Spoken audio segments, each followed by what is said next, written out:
ఈశ్వర్ సినిమాతో ప్రభాస్ గారితో కలిసి ఆయనైతే ఫిల్మ్ డెబ్యూ చేశారు.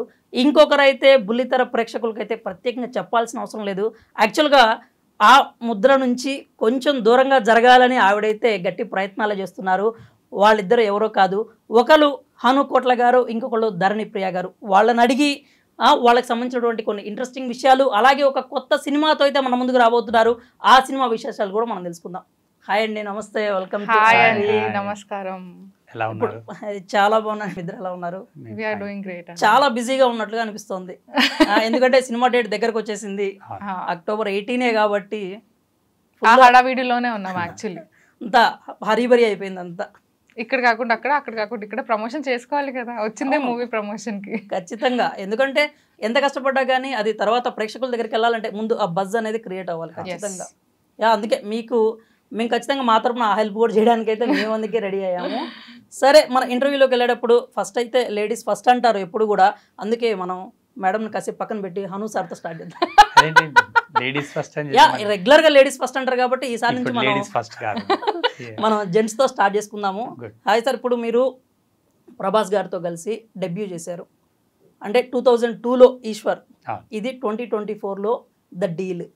ఈ 22 ఇయర్స్ ఇంత గ్యాప్ ఎందుకు తీసుకున్నారు?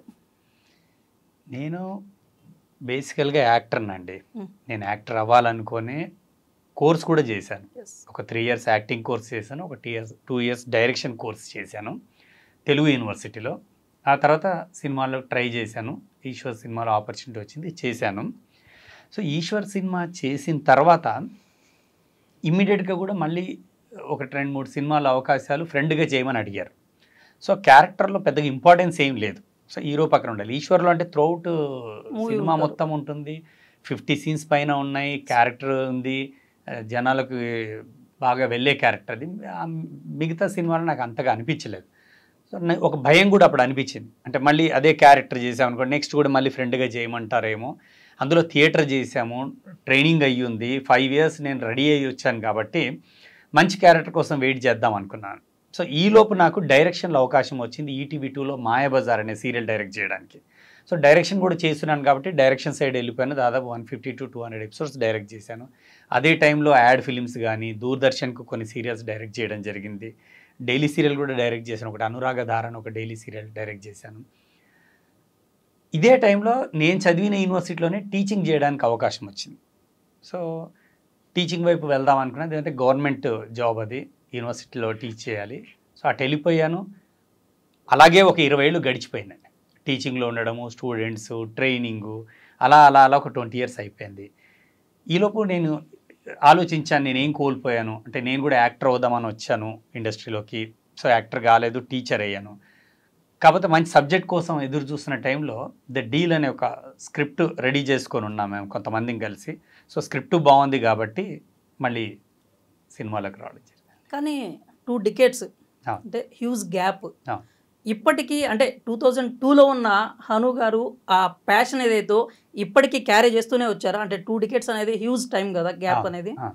అంటే నాకున్న ఒకే ఒక అడ్వాంటేజ్ ఏంటంటే నేను పిల్లలతో ఉండడం, స్టూడెంట్స్తో వాళ్ళ చేత డైరెక్ట్ చేయించడం, ట్రైనింగ్ ఇవ్వడం, వాళ్ళతో పాటు నాటకాలు చేయించడం. ఈ మధ్యకాలంలో నేను నాటకాలు కూడా డైరెక్ట్ చేశాను, నాటకాల్లో యాక్ట్ చేశాను. మీకు నంది అవార్డు కూడా వచ్చింది. కొన్ని ఎక్స్పెరిమెంటల్ ప్లేస్ చేశాము. నేను యూనివర్సిటీలో చేస్తున్నప్పుడు అంటే బయటికి కూడా వెళ్ళాల్సి వచ్చింది. నార్వే వెళ్ళాను, స్వీడన్ వెళ్ళాను. ఇంటర్నేషనల్ లెవెల్లో ఉండే పెద్ద పెద్ద రైటర్స్ రాసిన ఇప్సన్ అనే ఒక రైటర్ ఉన్నాడు. ఇప్సన్ డాల్స్ హౌస్ చాలా ఫేమస్ వరల్డ్ వైడ్గా. ఇప్సన్ ప్లేస్ డాల్స్ హౌస్కి మంచి డిమాండ్ ఉంది. సో అట్లాంటి ప్లేస్ చూసి స్వీడన్కి వెళ్ళినప్పుడు అక్కడ ఏం జరుగుతుంది యాక్టివిటీస్ చూసిన తర్వాత ఇట్లాంటి ప్రయోగాలు మనం ఎందుకు చేయొద్దు అని చెప్పి ఇక్కడికి వచ్చి తెలుగు థియేటర్లో కూడా రకరకాలైన ప్రయోగాలు చేయడం జరిగింది. కాబట్టి నా ప్యాషన్ అలా తీరుతూ వచ్చింది. యాక్ట్ చేస్తున్నాను, డైరెక్షన్ చేస్తున్నాను కాబట్టి నాకు గ్యాప్ అనిపించలేదండి. అంటే స్క్రీన్కి అయితే దూరం అయ్యారు. అంటే హాఫ్ ద స్క్రీన్ మీరు అయితే ఉన్నారు, బ్యాక్ ఎండ్లో ఉన్నారు, స్క్రీన్ మీద అయితే దూరం కనిపించారు.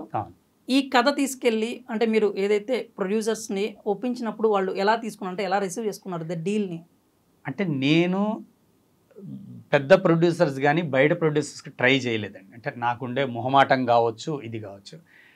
నా రిలేటివ్స్లోనే అంటే మా బ్రదర్ ఇన్లా ఒక ఆయన ముందుకు వచ్చాడు ఫిలిం చేద్దామని. ఎప్పుడైతే సబ్జెక్టు చెప్పాను బాగుంది, అండ్ నా మీద ఉన్న నమ్మకం, నేను చేసిన థియేటర్ ప్లేస్ కావచ్చు ఇవన్నీ చూశాడు, ఇది నేనే ప్రొడ్యూస్ చేస్తానన్నాడు. సో ఆ విధంగా సినిమా ముందుకు వచ్చింది.